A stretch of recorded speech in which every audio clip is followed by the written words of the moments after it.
Hello मेरे प्यारे विद्यार्थियों, आप सभी का स्वागत है अपने चैनल स्वरूप अकेडमी पर। आज हम कक्षा 9 की बात करते हैं, जिसमें हम पढ़ेंगे संख्या पद्धति का तीसरा पार्ट एक्सरसाइज पढ़ेंगे 1.3, जिसमें आपको क्या करना है, संख्याओं को पहचानना है कि ये परिमेय संख्या होगी या ये सहांक संख्या होगी या अशांत संख्या होगी। ऐसे हम क्वेश्चन सोल्व करेंगे जिसमें हमें एक्सरसाइज करेंगे सोल्व। एक्सरसाइज का फर्स्ट क्वेश्चन यही दे रखा है कि आपको जो भी क्वेश्चन दे रखा है उसमें दे रखा है कि शांत व अशांत बतानी है। पहले आपको उसका दशमलव प्रसार करना है, दशमलव रूप में व्यक्त करना है उनको, और उसके बाद में आपको क्या करना है, शांत और अशांत बताना है। तो मैं थोड़ी शांत और अशांत की बात करता हूँ कि शांत संख्या कौन सी होती है और अशांत संख्या कौन सी होती है। इन दोनों के बारे में हम बात करते हैं, आराम से समझना, बहुत इजी टॉपिक है ये। शांत क्या होता है? शांत शांत संख्या वो होती है जिसमें हम कोई भी संख्या का जैसे दशमलव प्रसार करते हैं। मेरे पास में एक संख्या, मान लो मेरे पास में 1/10 कोई संख्या है, ठीक है। आपको कैसे पता चलेगा कि ये संख्या शांत है या अशांत है? तो आपके पास में शांत और अशांत पहचानने के मैं दो नियम बता रहा हूँ। या तो उसका हर में है होता है, नीचे वाली संख्या हर होती है, ऊपर वाली अंश होती है। हर किसके रूप में होनी चाहिए? 2 या 5 के रूप में होना चाहिए, यानी उसका अविभाज्य गुणनखंड में या तो 2 आना चाहिए या 5 आना चाहिए, या दोनों साथ में होना चाहिए। तो वो संख्या कौन कौन सी हो जाएगी? शांत हो जाएगी। मतलब इस घात के रूप में आना चाहिए, 2 × 5 के घात के रूप में आएंगी तो संख्या क्या होगी? शांत होगी। अगर 2 या 5 के अलावा कोई तीसरी संख्या आ रही है, मान लो 2 के अलावा 3 भी आ रही है या 5 भी आ रही है या 7, कोई भी संख्या अलग आ रही है, इन दो को छोड़कर कोई अलग संख्या आ रही है, तो वो हमारी क्या हो जाएगी? अशांत संख्या हो जाएगी। क्या हो जाएगी? अशांत संख्या। अब शांत संख्या में क्या होगा? मान फिक्स हो जाएगा। जैसे मैंने लिखा 1/10, 1/10 यानी 10 का भाग में 1 में लगाऊंगा तो कितना आएगा? 0.1 आएगा। कितना आएगा? 0.1। यानी अगर दशमलव के बाद में अगर कोई संख्या मान फिक्स हो रहा है, मान क्या हो रहा है? एकदम कांस्टेंट बन जाता है, यानी मान फिक्स हो गया, तो वो संख्या कौन सी हो जाएगी? शांत। अगर एक के बाद में, दशमलव के बाद में कोई मान फिक्स नहीं हो रहा है, जैसे ऐसे चलता ही जा रहा है, ऐसे 4 5 3 2 4 इस तरह चलता जा रहा है, तो वो संख्या कौन सी हो जाएगी? अशांत संख्या हो जाएगी। अगर दशमलव के बाद आपको दो नियम ध्यान रखना, हर में 2 × 5 के रूप में होगी तो शांत होगी। 2/2 और 5 को छोड़ हर में कोई भी तीसरी संख्या अगर आ गई तो वो क्या हो जाएगी? अशांत। पहला नियम। दूसरा नियम है कि दशमलव के बाद में अगर संख्या निश्चित हो गई है, दशमलव के बाद में कोई संख्या 2 डिजिट के बाद में, 3 डिजिट के बाद में, 4 डिजिट के बाद में मान क्या हो गया? फिक्स हो गया, तो संख्या क्या हो जाएगी? शांत। अगर संख्या फिक्स नहीं हो रही है, लगातार बढ़ रही है अनावर्ती रूप से, तो वो संख्या क्या हो जाएगी? अशांत हो जाएगी। तो आपको ऐसे ही करना है पहले क्वेश्चन में, और आपको ये पहचान करनी है कि इसमें शांत होगी या अशांत होगी। तो हम पहले क्वेश्चन की बात करते हैं। पहले क्वेश्चन आपको क्वेश्चन दे रखा है कि पहले आपको कोई भी संख्या दे रखी है, उसका दशमलव प्रसार करना है। दशमलव प्रसार के बाद में आपको बताना है ये कि शांत है या अशांत है। तो हम दशमलव प्रसार करेंगे। तो इस पहले किस्म के 6 पार्ट है। 6 पार्ट में से मैं आपको 3 पार्ट मैं करवाऊंगा और 3 आप अपने होमवर्क के रूप में खुद करना, ठीक है ना, खुद मिलाना, जिससे आपको पता चले कि हाँ ये हम कर सकते हैं। तो इसका पहला पार्ट है कि पहला क्वेश्चन है इसका 36/100। 36/100। अब पहला काम करना है, आपको इसका सॉल्यूशन करोगे तो आपको क्या करना है? सॉल्यूशन में आप करना कि आपको पहले दशमलव रूप में बदलना है, यानी दशमलव रूप में चेंज करना है। दशमलव प्रसार, पहले आपको इसका करना है दशमलव प्रसार। और दशमलव प्रसार करने के लिए अगर आपको सीधा भाग देना आ रहा है तो भाग दे लेना, वरना आप भाग मेथड से कर लेना कि भाग किस तरह लगता है, ठीक है। तो जैसे मेरे को बटा में अगर 100 आ रहा है तो आपको पता है मैं 100 को 2 की पावर 2 और 5 की पावर 2 लिख सकता हूँ, मतलब 2 और 5 आ रहा है, मतलब ये संख्या तो क्या होगी? शांत होगी। लेकिन इसका दशमलव प्रसार क्या करेंगे, यानी 100 का भाग 36 में लगाएंगे। तो अब आपको पता है अगर बट्टा में 10 का आधार है, 10 का आधार है तो उतनी जितने आपको शून्य दे रखे हैं उतनी उनकी गिनती करो। जैसे 1 और 2 है, उतनी संख्या छोड़कर ऊपर पॉइंट लगा दो। किस साइड से? राइट साइड से, ठीक है। तो 1 और 2 शून्य, तो 2 संख्या छोड़कर पॉइंट लगा दो, 1 और 2, तो 0.36 इसका क्या हो गया? दशमलव प्रसार। अब आपको पता है ये संख्या मैं इसको किस रूप में लिख सकता हूँ। आपको ये भी पता है, मैंने आपको दो नियम बताए थे शांत और अशांत के। पहला नियम है कि बट्टा में 2 और 5 आना चाहिए। जब मैं 100 का अविभाज्य गुणनखंड करूंगा, मान लो जैसे मैंने लिखा, इधर देखना, 100 का अविभाज्य गुणनखंड करूंगा तो मैं क्या लिखूंगा? 2 × 2 5 × 5 ऐसे लिखूंगा नहीं। तो ये इस रूप में आ गया, यानी कि 36 2 की पावर 2 और 5 की पावर 2।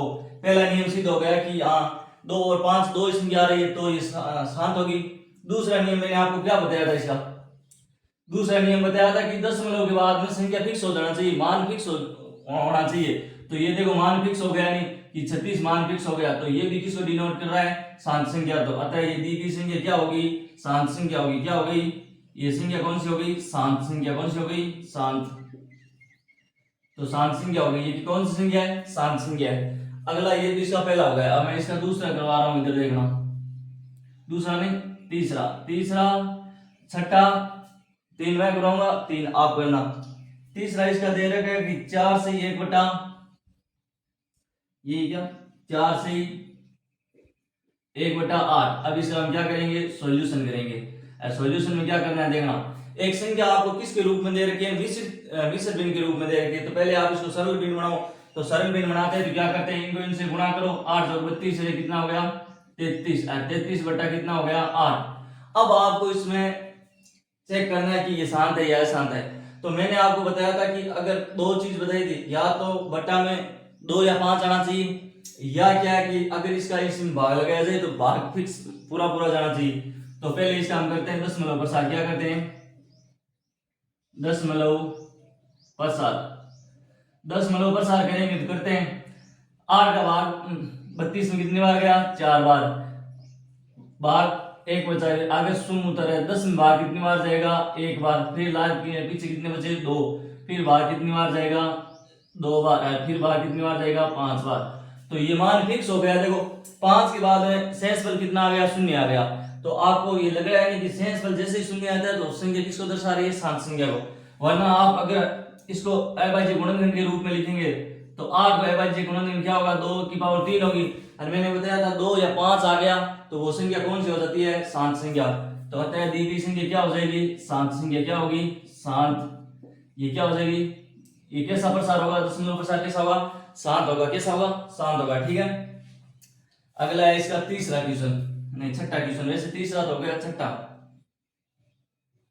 छठा आपको संख्या बड़ी दे रखी है, संख्या दे रखी है 329 बटा कितना दे रखा है, 400। अब विभाज्य संख्या बड़ी दे रखी है तो आपको चेक करना है कि शांत होगी या अशांत होगी। तो आप इसका सॉल्यूशन करते हैं, इधर देखना, इसका हम सॉल्यूशन करते हैं। तो सॉल्यूशन में क्या होगा, अगर आप वैसे नहीं आ रहा है तो इसमें भाग लगा लो। और भाग लगाऊंगा, देखो 400 का भाग 300 में जाएगा नहीं तो भाग टूट गया, टूट के क्या लग गया, पॉइंट। अब जैसे मैंने यहाँ पर 0 लिखा तो कितना होगा, 3290। तो 800 कितना होता है, 32 होता है, नहीं तो भाग कितनी बार जाएगा, 8 बार गया। कितनी बार गया, 8 बार। अगर आपको ऐसा नहीं लगाना आ रहा है, नहीं आप ऐसे करना, इधर देखो मैं आपको ऐसे लगाना बता रहा हूँ, आप रट में ये कार्य कर सकते हो। ऐसे भाग रट में लगा लेना, लगाना नहीं आ रहा रट में लगा कर चेक कर लेना। तो भाग 0 पॉइंट कितनी बार गया, 8 बार। यहाँ पर शून्य लग गया, कितनी बार जाएगा, 3200। कितना आ गया, 3200। पीछे कितना बच गया, 90। कितना बचा, 90। आगे 100 और उतार दी, 900 में कितनी बार जाएगा, भाग 2 बार। कितना आया, 800। कितना आया, 800। 900 में 800 में कितने बचे, 100। आगे क्या हो गया, शून्य लगा दी। तो अब भाग कितनी बार जाएगा, 2 बार जाएगा। कितनी बार जाएगा, 2 बार। कितना आएगा, 800। कितना आया, 800। पीछे कितना बच गया, 200। फिर आगे कितना होता है, 0। बाद बार कितनी बार गया, 5 बार। कितनी बार गया, 5 बार। अब जैसे 5 बार गया तो 2000 आ गया। 2000 का अर्थ है कि नीचे शेषफल कितना बच गया, 0। जैसे शेषफल 0 बच रहा है तो वो संख्या किसको रिप्रेजेंट कर रही है, शांत संख्या को। किसको कर रही है, शांत संख्या। तो इसका मान क्या होगा, 0.8225 होगा। कितना होगा, 8225 होगा। अगर आप इसको अविभाज्य गुणनखंड के रूप में लिखोगे तो क्या लिखोगे, 229 जैसे 400 क्या 4 इंटू 100 है, 100 को तो मैं क्या लिखता हूँ, 2 की पावर 2, 2 की पावर 2 ये होगी, 2 की पावर कितनी हो गई, 4, और इंटू 2 5 की पावर कितनी हो जाएगी, 2।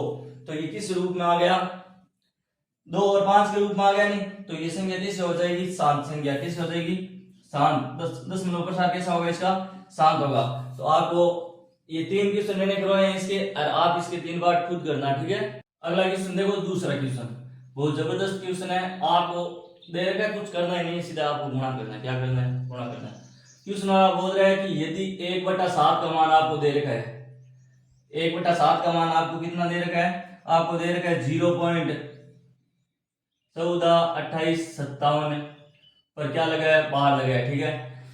इस बार का अर्थ क्या होता है कि मतलब संख्या क्या हो रही है, रिपीटेड हो रही है, इतनी संख्या वापस क्या हो रही है, रिपीटेड हो रही है। अब आपको मान किसका निकालना है, इधर देखना, इसका मान इतना दे रखा है तो आपको मान किसका निकालना है, मैं नीचे लिख रहा हूं, आपको मान निकालना है। 2/7 का मान कितना होगा, 3/7 का मान कितना होगा, 4/7 का मान कितना होगा, 5/7 का मान कितना होगा और 6/7 का मान कितना होगा। मतलब अगर इसका मान दे रखा है तो आपको पूछा किसका इसका, तो आप एक अपने दिमाग में अनुमान लगाओ कि प्रत्येक संख्या को अगर मैं इसको 2 से गुणा करूंगा तो 2/7 का मान आ जाएगा।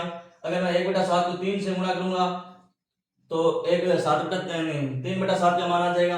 अगर मैं इसको 4 से गुणा करूंगा 4/7 का मान आ जाएगा। मैं अगर इसको 5 से गुणा करूंगा तो 5/7 का मान आ जाएगा। अगर मैं इसको 6 से गुणा करता हूं तो 6/7 का मान आ जाएगा। नहीं तो आपको कुछ करना ही नहीं। तो सॉल्यूशन में क्या करना है, एक या दो मैं करवाता हूं, बाकी आप कर लेना, ठीक है। तो इसका सॉल्यूशन क्या होगा, सॉल्यूशन होगा, देखो मैं 1/7 को इस तरह लिख सकता हूं कि 0.142857। इस आवृत्ति को हटाने का अर्थ है ये संख्या बार बार रिपीट हो रही है। मतलब एक बार मैं और लिख देता हूं, तो ये क्या है कि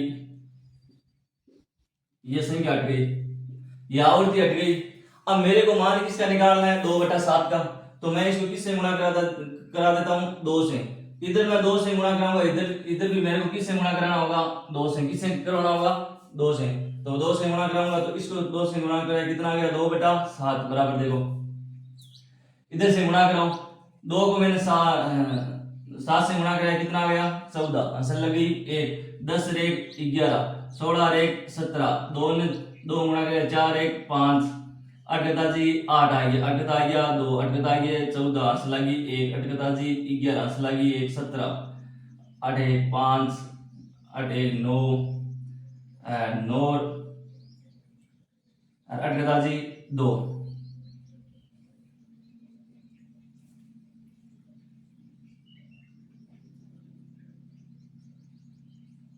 इधर देखो कितना आएगा, इधर 9 आएगा, इधर कितना आएगा, 9 आएगा, कितना आएगा, 9 आएगा। तो अब देखो आप संख्या देखो, आपने शायद विचार किया होगा कि 29 57 14 के बाद वापिस संख्या देखो रिपीट हो रही है। नहीं 29 57 14 के बाद वापिस संख्या रिपीट हो रही है। अगर संख्या रिपीट हो रही है तो इस पर हम बार लगा देंगे। मतलब ये बोल रहे हैं कि हर 5 अंकों के बाद संख्या क्या हो रही है, रिपीट हो रही है, रिपीट हो रही है। तो मैं इसको ऐसे लिख सकता हूँ 2/7 बराबर 29, यहाँ पर 0 पॉइंट है, ठीक है, 0.29 57 14 पर मैंने क्या लगा दिया, बार लगा दिया। तो मेरे पास मान किसका आ गया, 2/7 का मान मेरे पास आ गया। नहीं तो ऐसे आप किसका निकाल लेना, 3/7 का, यानी इस संख्या को 2 की जगह किससे गुणा करा देना, 3 से। फिर 3 से कराने के बाद में से आएगा, फिर संख्या की आवृत्ति होगी तो आप वापस ऐसे रिप्रेजेंट कर देना। फिर आप इसी को वापस 4 से गुणा कराना, फिर इसको वापस किससे गुणा कराना, 5 से गुणा कराना। तो आपके पास किसका मान आ जाएगा, इन सब का मान आ जाएगा। जैसे मैंने 2/7 का निकाला है, अब आप 3/7 का निकाल सकते हो, 4/7 का निकाल सकते हो। जैसे मैंने मान लो एक 4 का और बता दूं मैं आपको, ठीक है। तो 4 का निकालेंगे तो मैं इसको किससे गुणा करूंगा, 4 से। तो 4/7 बराबर, देखो मैंने इसको गुणा किससे कराना है, 4 से करवाना है। किससे करवाना है, 4 से गुणा करवाना है। तो 4 से गुणा कराऊंगा तो कितना आ जाएगा, डॉट डॉट डॉट, किससे गुणा कराना है, 4 से। मैं इसको 4 से गुणा कराऊंगा तो देखो 4/7 का मान कितना आ जाएगा, इधर गुणा करो कितना आ गया, 28। आंसर कितने लगी, 2। 20 और 2 कितने हो गए, 22। आंसर कितने लगी, 2। 32 से 2 कितने हो गए, 34। आंसर कितने लगी, 3। 8 3 कितने हो गए, 11। आंसर लगी 1। 16 रे कितने हो गए, 17। आंसर लगी 1। 4 रे कितना हो गया, 5, ठीक है। वापिस देखो वापिस 7 आ गया तो वापिस ये संख्या आएगी, यानी 28 14 और 57.0। तो वापिस ये देखो संख्या 8 के बाद में वापिस क्या है, रिपीटेशन हो रहा है, इनका क्या हो रहा है, रिपीटेशन हो रहा है। तो मैं इसको ऐसे लिख सकता हूँ कि 4/7 बराबर 0.57 14 28 पर मैं क्या लगा दूं, बार लगा दूं। तो ये संख्या किसका मान आ गया, 4/7 का मान आ गया। नहीं बहुत इजी है। इसी तरीके से आप 5/7 का मान निकाल देना, आप किसका मान निकाल देना, 6/7 का, ठीक है। तो क्वेश्चन नंबर दूसरा हो गया। क्वेश्चन नंबर तीसरा देखो, क्वेश्चन नंबर है तीसरा, बहुत शानदार क्वेश्चन है, बहुत बढ़िया क्वेश्चन है, पूरी प्रश्नावली का सबसे बेस्ट क्वेश्चन मेरे को तो यही लग रहा है, क्योंकि ये क्वेश्चन जो दे रखे हैं ये कंपटीशन में पूछा जाता है। मैं इसके साथ में आपको शॉर्ट ट्रिक बताऊंगा जिसकी सहायता से आप उत्तर जांच कर सकते हो कि हमारे उत्तर सही है या नहीं है। तो ध्यान रखना, ये पेपर कंपटीशन के पेपर होते हैं, उसमें एक ही सुनाता है कि आपको जो भी संख्या दे रखी है, यानी आवर्ती के रूप में संख्या दे रखी है, बार के रूप में जो संख्या दे रखी है, उसको आपको p बटा q के रूप में व्यक्त करना है। ठीक है, जैसे आपको पहला क्वेश्चन इसका दे रखा है कि 0.6 पर आवर्ती यानी बार लगा है, इसको आपको किसके रूप में लिखना है, p बटा q के रूप में व्यक्त करना है। तो मैं क्या करूंगा, इधर देखो, मैं इसका सॉल्यूशन करवाऊंगा पहले पूरा, उसके बाद मैं आपको इसकी शॉर्ट ट्रिक बताऊंगा कि आप इसको कैसे कर सकते हो। 0.6 का अर्थ क्या है, तो मैं मान लेता हूँ ये संख्या किसके बराबर है, 6 के, मान लो ये संख्या किसके बराबर है, अल्फाबेट में से आप कोई मान लो x y z जो भी है। तो माना कि ऐसा कोई भी क्वेश्चन आता है तो आपको पहले मान लेना, माना कि ये संख्या, माना कि मैं मान लेता हूं अक्स नहीं, मैं मानता हूं एस किसके बराबर है, 0.6 के बार हो गया। माना कि मैंने कोई संख्या मान ली है एस, और वो एस किसके बराबर है, 0.6 पर बार। तो मैं इसको वैसे लिख सकता हूं, एस बराबर क्या हो जाएगा, 0.66666 डॉट डॉट डॉट ऐसे लिख सकता हूं। तो आपको पहला काम क्या करना है, इसमें मान लें कोई भी अल्फाबेट मान लेना ए से लेकर जेड के बीच में। जैसे मैंने माना है कि एस बराबर 0.6 का बार, तो बार हटाएंगे तो ये संख्या बार का आता है, ये संख्या बार बार रिपीट हो रही है, ये संख्या बार बार क्या हो रही है, रिपीट हो रही है। अब मैं क्या करता हूँ, एक दूसरा नियम, अब आगे देखो, पहला काम ये करना है, दूसरे में आपको क्या करना है, जितनी संख्या पर बार लगा है उतनी 10 की घात से गुणा करना है। जैसे मान लो यहाँ पर एक संख्या पर बार है तो 10 की पावर 1 से गुणा करना है, 10 से। अगर यहाँ पर दो संख्या पर बार लगा है तो 100 से गुणा करना है, अगर 3 संख्या पर बार है तो 1000 से गुणा करना है, ध्यान रखना इस बात को। ठीक है, तो अब मैं दोनों तरफ, ये मान लो समीकरण को दोनों तरफ 10 से गुणा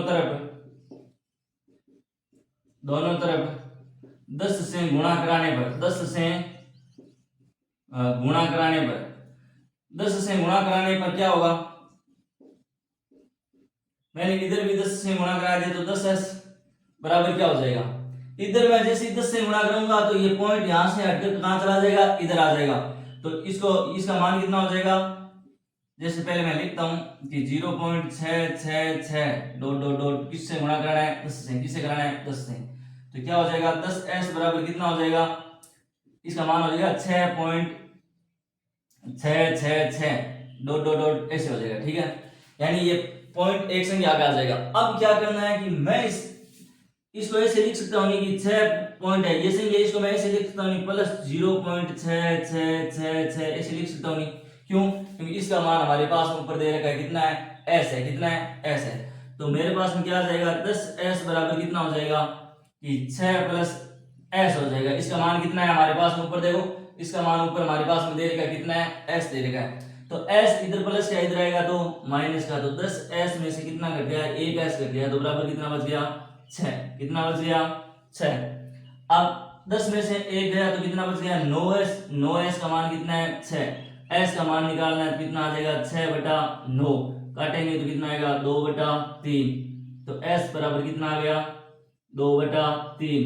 तो ऊपर जो दे रखी, जो आपको जो 0.6 का बार है, तो इसका मान कितना आएगा, p बटा q के रूप में 2/3 आएगा। कितना आएगा, 2/3 आएगा। ये तो है इसका पूरा डिटेल सॉल्यूशन, है जो आपको सिलेबस में से करना है। जबकि मैं आपको शॉर्ट ट्रिक पूछा जाता है, या शॉर्ट ट्रिक में आपको बताऊंगा, जिसकी सहायता से आप सीधा उत्तर निकाल सकते हो और बता सकते हो कि इसका उत्तर कितना आएगा। बाकी बीच वाला सॉल्यूशन तो आपको करना ही है। इसकी मैं शॉर्ट ट्रिक बताता हूँ, इधर ध्यान रखना। इसकी शॉर्ट ट्रिक क्या होगी, इसकी शॉर्ट ट्रिक ध्यान रखना। शॉर्ट ट्रिक बहुत ईजी है, कंपटीशन में इस ऐसे सवाल पूछे जाते हैं, ध्यान रखना। तो अगर आपको देखो शॉर्ट ट्रिक में क्या करना है, जितनी आपको संख्या दे रखी है, पहले संख्या देखने की कितनी संख्या पर बार है। अगर एक संख्या पर बार है तो बट्टा में उतने ही 9 लिखने हैं, अगर एक बार है तो बट्टा में 1 9 आएगा, 2 बार है तो बट्टा में 2 9 आएगा, 3 बार है तो 3 बट्टा में आएगा। ठीक है, 3 9 आएगा। तो जैसे हमारे पास में मैंने बार हटा दिया, तो बार हटाऊंगा तो बार कितनी संख्या पर है, एक संख्या पर, नीचे बटा में उतना ही क्या आएगा, 9 आएगा। तो एक संख्या अगर बार है तो 1 9 आएगा, दो संख्या पर बार है तो 2 9 आएगा। इसको मैं काटूंगा तो कितना आ जाएगा, 3 से। 2/3 आया या नहीं आया, इतनी इजी एक ट्रिक है, देख लो। मैं इन क्वेश्चनों के बराबर में साथ में शॉर्ट ट्रिक बताता रहूंगा। ठीक है, अगला क्वेश्चन इसका सेकंड पार्ट, थर्ड पार्ट आप करना, सेकंड में करवा रहा हूं, ठीक है। अगला है इसका दूसरा क्वेश्चन, कौन सा है, दूसरा दे रखा है 0.7 पर बार दे रखा है। अब की बार क्वेश्चन अच्छा पूछा है इसने, क्या पूछा है, बहुत बढ़िया क्वेश्चन पूछा है इसने। पूछा है कि कोई क्वेश्चन क्या दे रखी है आपको, इसमें देखो एक संख्या पर बार दे रखा है, एक संख्या पर बार नहीं दे रखा है, बहुत इजी है ये भी। इसका भी हम क्या करते हैं, सॉल्यूशन करते हैं, बोर्ड पर ध्यान रखना, ये बढ़िया क्वेश्चन है। तीसरा तो बहुत इजी है, इसका तीसरा पार्ट आप खुद करना, ये दूसरा मैं करवा रहा हूं। तो मान लो कितनी संख्या पर बार है, एक संख्या पर बार है, तो हमारा काम क्या था, पहला काम तो मानना, माना कि ये संख्या किसके बराबर है, s बराबर है, तो s बराबर कितनी है, 0.47 बार हो गई, ठीक है। अब मैं इस बार को हटाऊंगा तो क्या होगा, s बराबर क्या हो जाएगा, 0.47777। जिस संख्या पर बार है उसकी हम क्या करेंगे, पुनरावृत्ति करेंगे, यानी जिस संख्या पर बार लगे उसकी हम क्या करते हैं, पुनरावृत्ति करते हैं, ठीक है। तो अब आप देखना कितनी संख्या पर बार था, एक संख्या पर, तो मैंने बताया था जितनी संख्या पर बार उतनी संख्या से हम क्या करेंगे, उतनी 10 की पावर से गुणा करेंगे। तो 10 की पावर यहाँ पर मान लो 1 की होगी, तो इस समीकरण को दोनों तरफ 10 से गुणा कराना है, समीकरण को दोनों तरफ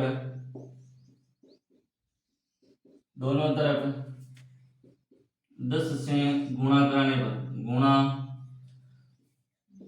कराने पर 10 से दोनों तरफ गुणा कराऊंगा तो इधर तो हो जाएगा 10s, और इधर क्या हो जाएगा, इधर देखो सीधा मैं बता रहा हूं कि यहाँ पर ये संख्या इधर आ जाएगी, इधर आएगी, तो इसको मैं ऐसे लिख सकता हूं नहीं कि 0.4.777 डॉट डॉट डॉट ऐसे लिख सकता हूं।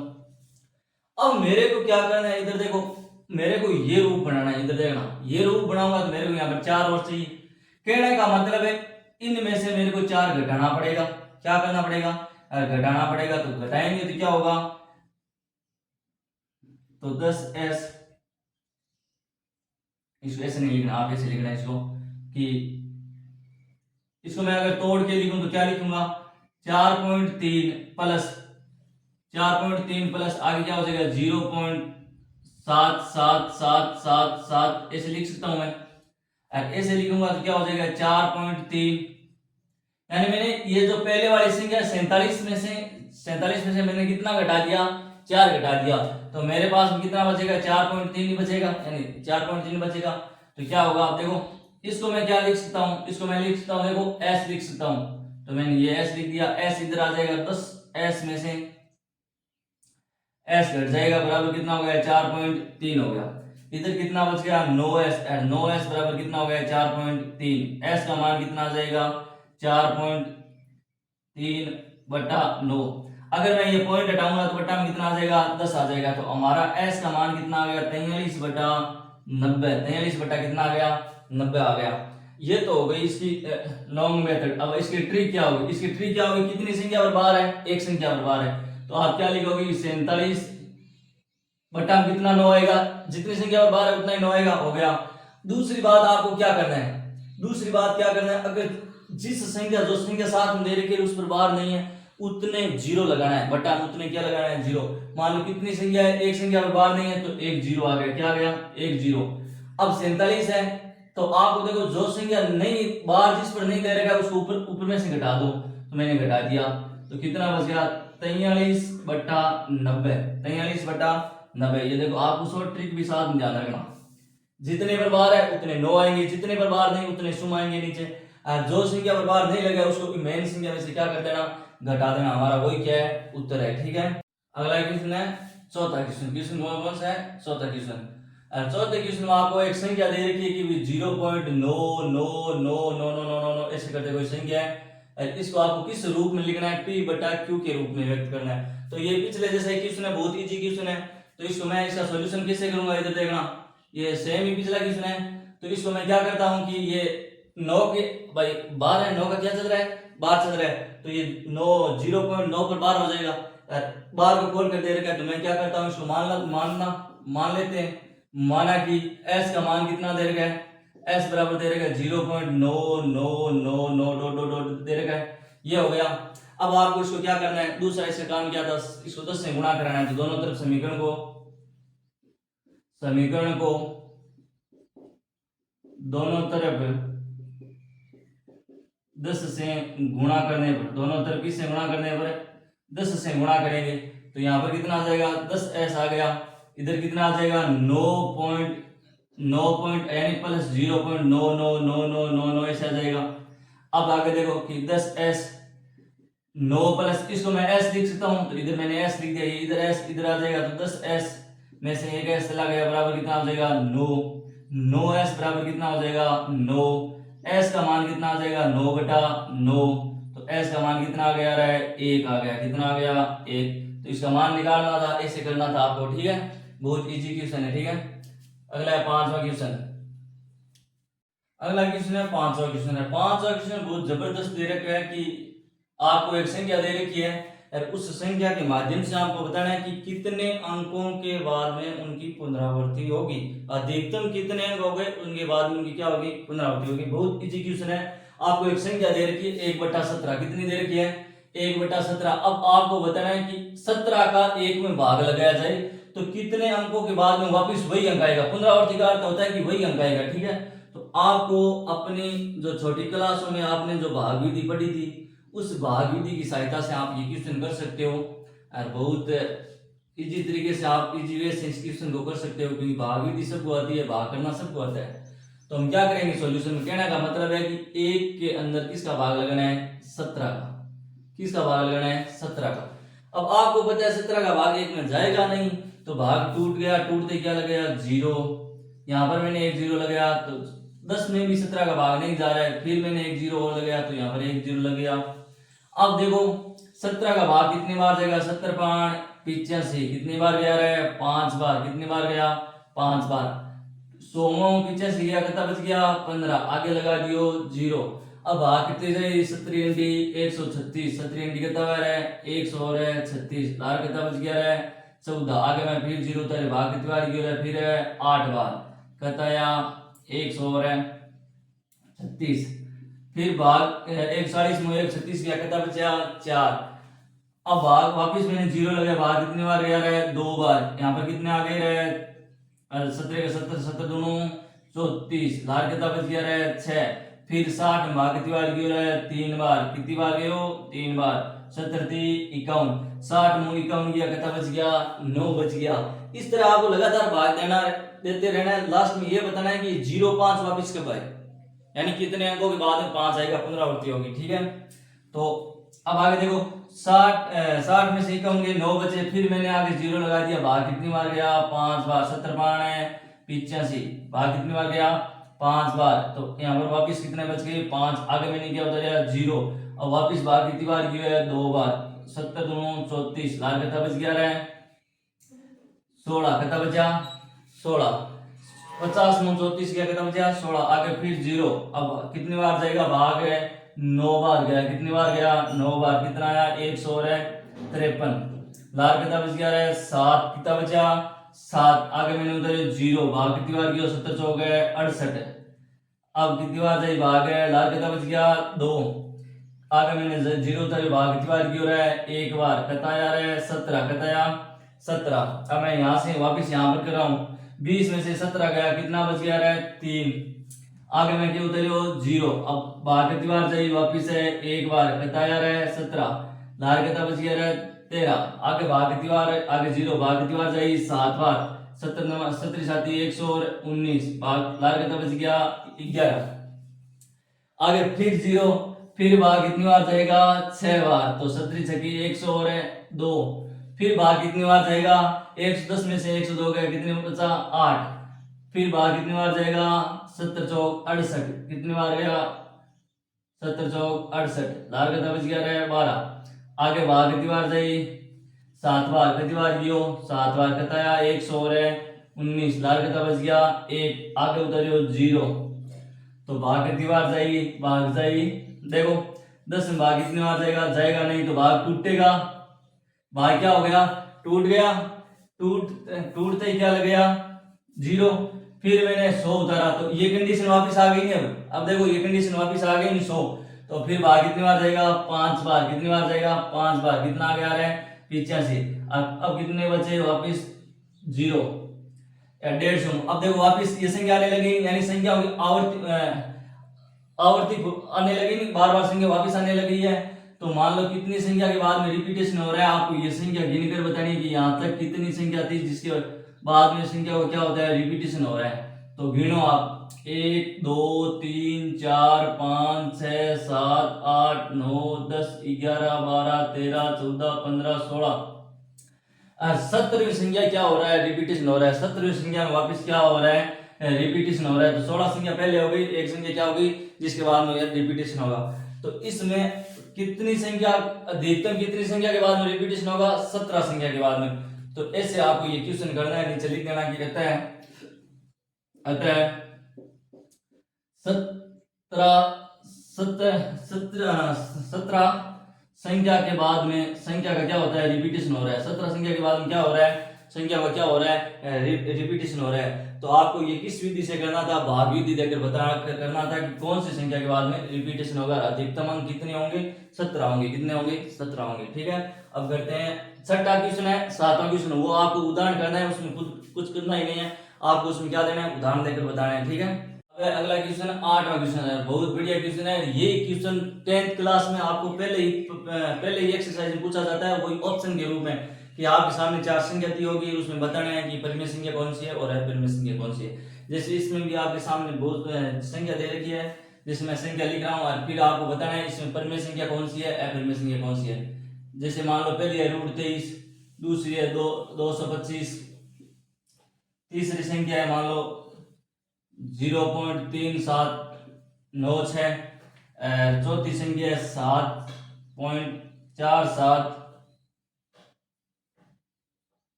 यहाँ पर 8 है, तो यहाँ पर 8 है। ठीक है, ऐसे दो डॉट है। अगली है 1.0101001001 ऐसे करके। अब आपको ये 5 संख्या दे रखी है, पांचों संख्या में से बताना है कि कौन सी परिमेय संख्या है, कौन सी अपरिमेय संख्या है। तो अब वो नियम याद करो, मैंने शुरुआत में आपको संख्या पढ़ाई थी। अगर कोई भी संख्या अभाज्य संख्या वर्गमूल में दे रखी है तो हमेशा कौन सी संख्या होती है, परिमेय संख्या होती है। कौन सी होती है, परिमेय। कहने का अर्थ है कोई भी अगर वर्गमूल के अंदर कौन सी संख्या कोप्राइम नंबर फैक्टर है, आप कोप्राइम है, तो वो संख्या कौन सी होगी, परिमेय संख्या होती है। नहीं सॉरी, अपरिमेय संख्या होती है। कौन सी होती है, अपरिमेय संख्या होगी। तो ये पहला क्या हो जाएगा, अपरिमेय संख्या। पहली संख्या हमारी कौन सी हो जाएगी, अपरिमेय संख्या हो जाएगी। दूसरी बात है, उसका अगर वर्गमूल हमें मिल रहा है, जैसे 225 किसका वर्गमूल है, एक प्राकृत संख्या हमें मिल रही है, यानी पूर्णांक या प्राकृत संख्या मिल रही है, तो कितने होगी, 15। 225 किसका वर्गमूल होता है, 15। और 15 आपको पता है कि एक संख्या, तो ये किसको रिप्रेजेंट कर रही है, परिमेय संख्या को। किसको कर रही है, परिमेय संख्या को। तो दूसरी संख्या कौन सी हो गई, परिमेय संख्या होगी। तीसरी संख्या देखो, मैंने आपको बताया था कि दशमलव के बाद में, अभी बताया इसी क्लास में कि मैंने बताया था कि दशमलव के बाद में अगर संख्या का मान फिक्स हो जाता है कि उसका मान इतना ही है, तो वो भी संख्या किस में मान्य होती है, परिमेय संख्या में। जैसे इसमें देखो 0.3796 के बाद मान क्या हो गया, फिक्स हो गया, तो ये भी संख्या किस में आएगी, परिमेय संख्या में। किस में आएगी, तो ये भी संख्या कौन सी हो गई, परिमेय संख्या। कौन सी हो गई, परिमेय संख्या। आगे देखो, इसमें देखो सेम संख्या रिपीटेशन हो रहा है, तो मैं इसको ऐसे लिख सकता हूँ कि 7.4748 पर मैं बार लिख सकता हूँ। और मैंने बताया था कोई बार वाली संख्या है, तो बार वाली संख्या रिप्रेजेंट किसको करती है, परिमेय संख्या को। जैसे हमने अभी पीछे किया था नहीं, तो ये भी संख्या कौन सी है, परिमेय संख्या। कौन सी है, परिमेय संख्या है। और इसमें देखो, इसमें कोई भी संख्या रिपीटेशन नहीं हो रही है, लगातार संख्या किसमें चल रही है, एक क्रम में चल रही है। मैंने ये भी आपको बताया था, कोई भी संख्या दशमलव के बाद में क्रम में लगातार चल रही है, उसका कोई भी रिपीटेशन नहीं हो रहा है, तो वो संख्या कौन सी हो जाएगी, अपरिमेय संख्या हो जाएगी। कौन सी हो जाएगी, अपरिमेय संख्या हो जाएगी। तो ये हमारी एक्सरसाइज 1.3 कंप्लीट हो चुकी है। अगली एक्सरसाइज है 1.4, वो हम अगले वीडियो में पढ़ेंगे। अगर देखना ये किस तरह आपको समझने में आसानी हुई या नहीं हुई, या कितना अच्छा लगा आपको, कितना नहीं लगा, तो आप अपने कमेंट सेक्शन में लिख कर बताना। अगर वीडियो अच्छा लगे तो लाइक और सब्सक्राइब कीजिए। आप सभी का धन्यवाद।